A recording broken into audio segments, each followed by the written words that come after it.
I mean, not before the internet, but before it was it impacted the newspaper industry. So, I had a ton of space to write this feature in, ton compared to now. And so I do this, and I expect I'm going to get the screaming phone call. And instead, the phone call comes, and they're like, hey, that was great. Could you write another one? And I'm thinking, fooled them. Hey, who am I to turn down this paycheck, right? And so I do it, and I do it again, and I do it again. And at some point, as I joke, I passed between novice to expert. And there you go. Well, and of course, that is a delightful, fun story. I myself kind of got into my business by accident. I've always been fascinated and known lots and lots about how investing works. And about 20 years ago, some people said, well, Phil, can we pay you for your advice? And I thought, kind of like you, well, if that's what you really want to do. And it just parlayed over 2 decades to a full-time business that pays my bills. And, I love doing it. And we were talking again before the recording about some of the things I talk about. And I know, particularly in Pound Foolish, you talked about annuities a little bit. What are your thoughts? What do you think? Great investment? Oh my God. No. The issue is, of course, this is something that is relentlessly sold by the personal finance industry. Now, what they're sort of taking advantage of is that there is this idea that fixed annuities are a good thing, right? You turn over your paycheck, your money, and you get a fixed sum for life, right? No complication, nothing. Right. Well, there's issues with that right now, too, because interest rates are so low, but that's neither here nor there to the story. The real issue is that people go in thinking they want a simple annuity, and they get sold all these complex investments that you talk about on your show all the time, like variable annuities and equity indexed annuities and stuff that is really, really awful. But the reason this stuff gets sold is because it comes with high commissions for the financial advisors who sell it, by which I mean commissions between 5 and 10 or 11 or 12%. I think I've seen stuff as high as 13. And it also makes a lot of money for the financial services industry. Well, I tell people to think of it like Vegas. Casinos weren't built by random people winning lots of money from the casino. And when you look at some of the towers and the buildings that financial services businesses have in major cities, they got that money from somewhere. Right. And I mean, they sell this stuff with almost ridiculous claims. And Pound Foolish, I sat through some of the dinners. I reported on one in the book. But I was just going to mention that you went to where they they scare seniors into showing up, basically, right? Seniors get these letters in the mail, attention seniors, afraid the government's going to get their hands on your money when you die, or, are you afraid you're going to outlive your retirement savings? Come, we have an answer. Come hear a solution. And they, pick a local popular restaurant. And, for a free meal, we'll tell you the secret. And you show up at these things and you hear about how your taxes are sure to go up and Social Security is going bankrupt, all of which is, taxes, who the heck knows, but Social Security is most certainly not going bankrupt. And you're in deep trouble unless you invest in this thing, right? And it's almost always like some ghastly equity or variable annuity, right? Just awful stuff. Well, you're partly psychic because that's exactly where I was going to go to next. And it's very common that the strategy is basically create fear, provide a solution, take your money. Right. And it's like a grabby fear, right? It's like a fear that's out there right now. So like it's retirement, fear of outliving retirement savings is a huge one. Medical costs in retirement is a huge one. That Social Security is going to get cut is a huge one. And then they offer the solution. Absolutely. Now, you also talked about in your book 401ks and some of the fees involved in that. Maybe you could give us a minute on that and tell me what you think. Well, yeah, I mean, I backtrack on this. The main issue with the 401k is very basic.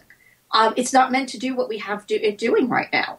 It was set up, it was essentially a tax dodge for high-earning executives, set up rather specifically, actually, for ones at Kodak in the late 70s.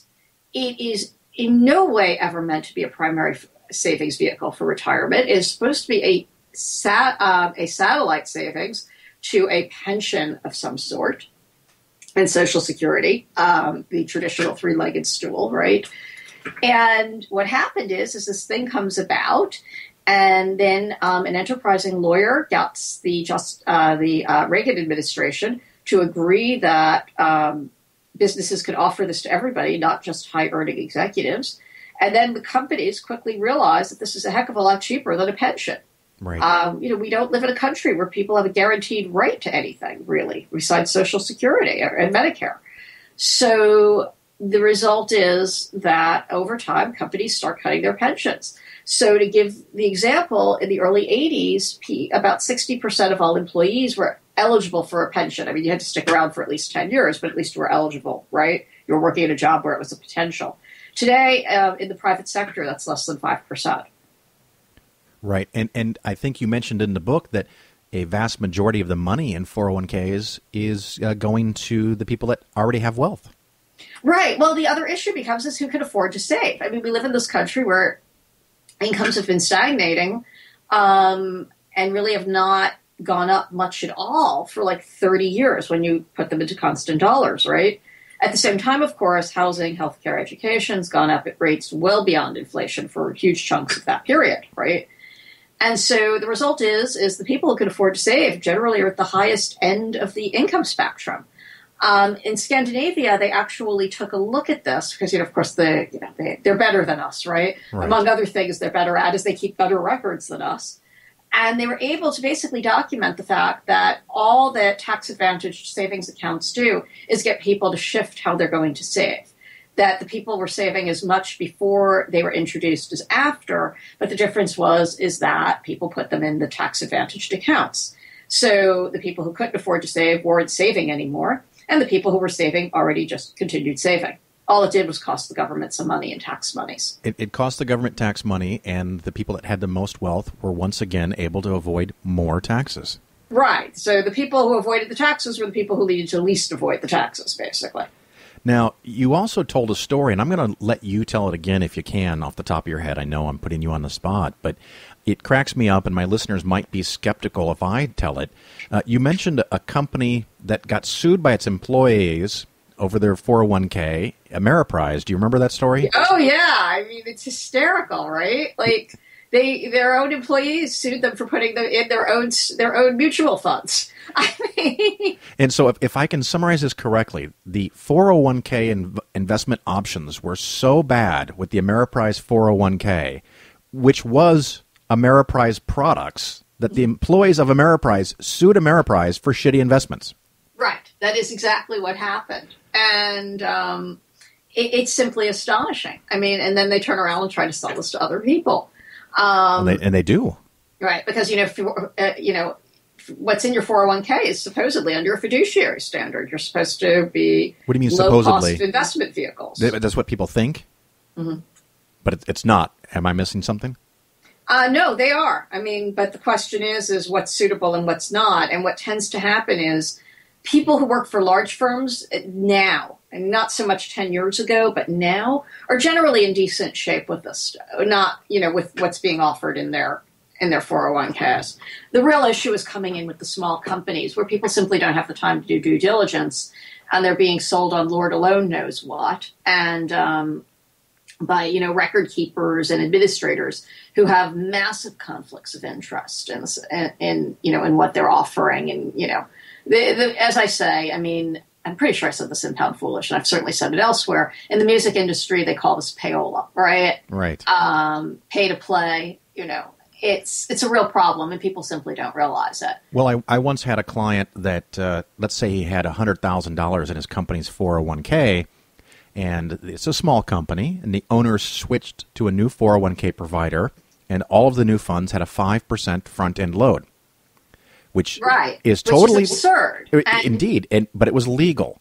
Right, though for the record, had an enterprising lawyer gotten involved, that's probably a lawsuit. But the issue is, of course, a lot of this, sort of seamy stuff goes on at the smaller companies.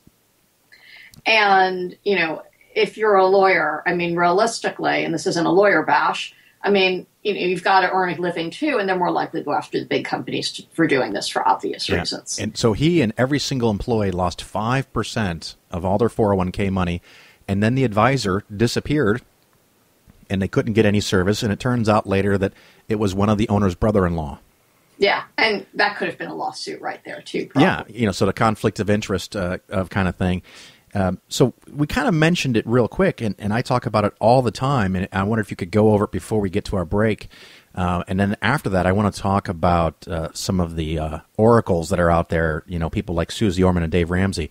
But before the break, explain to my listeners again the difference between suitable and a fiduciary. Okay. The way I like to explain this is pretend you're going to a store to buy a dress or a suit. And you go to the store where the salesman is working to the fiduciary standard, right? They would need to ask you, what are you buying the suit for or the dress for? They would need to ask your budget. They would need to take into account whether you can afford what you're asking for. They would need to take a look at you and see your size, your coloring, whether the outfit you were buying was suitable for the event. And if the outfit ultimately needed alterations, it would need to be done by a low-cost, nearby, convenient tailor.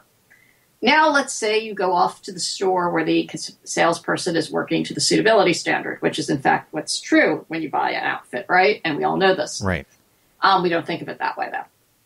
And at that point, hey, whatever budget you say is great. They could probably try to talk you up a little bit more. They can tell you what you picked looks good, even if it just sort of looks okay. I mean, obviously, if you're a size 2 and you put on a size 12, they can't. But if you're a size 4 and you put on a 6, they don't have to be so honest, right? If it's in their best, if they're going to make more money on it. They don't have to say they're working on a commission. They don't have to say what the commission they're getting for putting you in one outfit over the other is. And they can put you in an outfit that maybe isn't so flattering or isn't so much in your budget because they're getting a bigger commission on it. And finally, of course, the alterations can be done by a really expensive tailor across town, and they don't have to tell you a lower cost, more convenient, and perhaps better tailor exists nearby. Well, I just had a brand new client came to me, and they purchased a non-traded REIT, and the upfront commission was 11.5%. Does that sound possible to you? Oh, yeah, absolutely. I mean, these... the stuff people get sold on is amazing, and people don't even realize it, right? I mean, it's just kind of unreal to me that this stuff is allowed to happen. Well, it is allowed to happen, and I see it all the time. And I had a client a few years back, was one of my other podcasts. I'll send you the link to that too as well. But she bought a $5,000 worth of stock in a company that had an open issue, and they were continuously offering stock. And the company was working on a tethered weather balloon that would collect enough static electricity to power a city. Yeah, I believe it. And it was public. Talked into all sorts of stuff. Yeah, it was technically publicly traded, but after she bought it, she couldn't find anyone to buy it, and the company went bankrupt a year later, and she lost all $5,000. Yeah. I mean, the thing is it all sounds good when they talk about it too, right? I mean, you go into these presentations and you think you'd pick up on it, but a lot of times, unless you're incredibly educated, you won't. And most people aren't. That's just common sense, right? Absolutely. Well, what I'd like to do is take a quick break, and when we come back, if you can, we'll talk about Susie Orman and Dave Ramsey. So listeners, hang on for my commercials, which are not financial products, just so you know, and we'll be right back. Here's an excerpt from The Complete Heretic's Guide to Western Religion, The Mormons, by David Fitzgerald. Although the church does not disclose its finances, it has long been widely recognized as the wealthiest church per capita in America. Time magazine put the church's total assets at a minimum of $30 billion in 1997. In their 1999 book, Mormon America, investigative journalists Richard and Joan K. Osling conservatively estimated church assets at least $25 to $30 billion, adding it was likely well beyond that. The church criticized these numbers as excessive, but without offering any hint of what the real figures might be. The church's financial growth is fueled by sacred taxation, i.e., tithing. To be in good standing, all faithful Mormons must tithe, that is, give 10% of their gross, not net, income to the church. And it's not unheard of for Mormons to pay a double tithe. The Osling's research concluded that as of the mid-1990s, annual tithing revenue was likely between $4.25 and $5.3 billion. That's billion with a B, not an M, annually.